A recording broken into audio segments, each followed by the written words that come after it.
भारतीय राजनीति में वादे, घोटाले और हंगामे का सिलसिला आम बात है।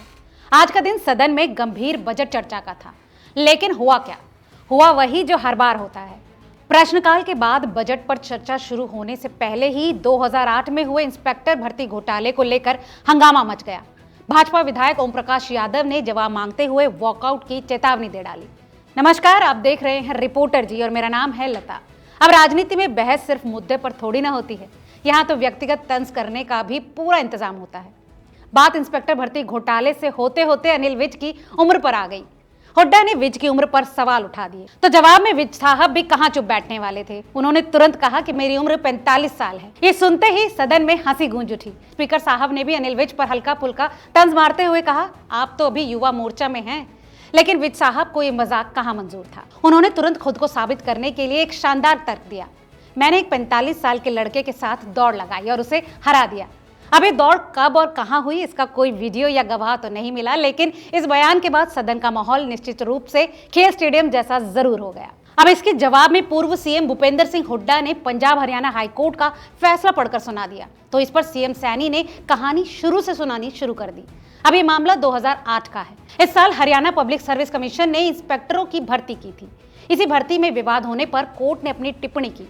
इस पर कोर्ट ने फैसला दिया। दरअसल पानीपत के रहने वाले अमित कुमार ने इसको लेकर एक पिटीशन डाली थी। अमित का कहना था कि मेरे नंबर कम रहे, मैं टॉप आया था। याचिकाकर्ता ने दावा किया है कि उसे इंटरव्यू में जानबूझकर कम नंबर दिए गए, जबकि 2 उम्मीदवार बिना परीक्षा दिए ही पास हो गए। कोर्ट ने इस मामले में जांच के लिए 3 सदस्यीय कमेटी भी बनाई थी, लेकिन अब अटेंडेंस शीट तक गायब हो चुकी है। सीएम सैनी का कहना है कि कोर्ट ने इस मामले को लेकर कोई टिप्पणी नहीं की है। याचिकाकर्ता कोर्ट के आदेश से संतुष्ट नहीं है, तो अपील करना उसका अधिकार है। बस फिर क्या था, इस पर पूर्व सीएम भूपेंद्र सिंह हुड्डा तमतमा उठे। तैश में आकर उन्होंने यहां तक ऐलान कर दिया कि अगर सीएम सैनी सच बोल रहे हैं तो वो इस्तीफा देने को तैयार है। लेकिन राजनीति में इस्तीफे की धमकी का उतना ही महत्व होता है जितना चुनावी वादों में 15 लाख का।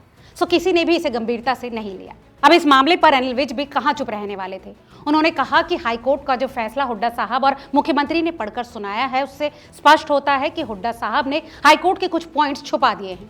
ये सदन को गुमराह कर रहे हैं। ये कई दिनों से मेरी उम्र को लेकर भी सवाल उठा रहे हैं। अनिल विज ने आगे कहा कि हुड्डा साहब, मुझे बोलने का अधिकार है, मेरा ये अधिकार है। मैं और आप दोनों बराबर हैं। मैं सरकार में नंबर 2 और आप भी नंबर 2।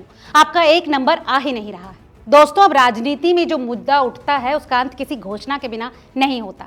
सीएम नायब सैनी ने सदन में ऐलान कर दिया कि 6 महीने में राज्य की सारी सड़कें ठीक कर दी जाएंगी।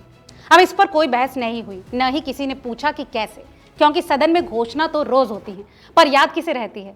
सड़कें बने या नहीं, ये तो जनता ही तय करेगी। फिलहाल हरियाणा की राजनीति में घोटालों की चर्चा और 45 साल की जवानी की गूंज जारी है। तो हरियाणा के सदन में उठे इंस्पेक्टर भर्ती घोटाले पर आपकी क्या राय है? हमें कमेंट करके जरूर बताएं और ऐसे तमाम और अपडेट्स के लिए देखते रहिए रिपोर्टर जी। बहुत बहुत शुक्रिया।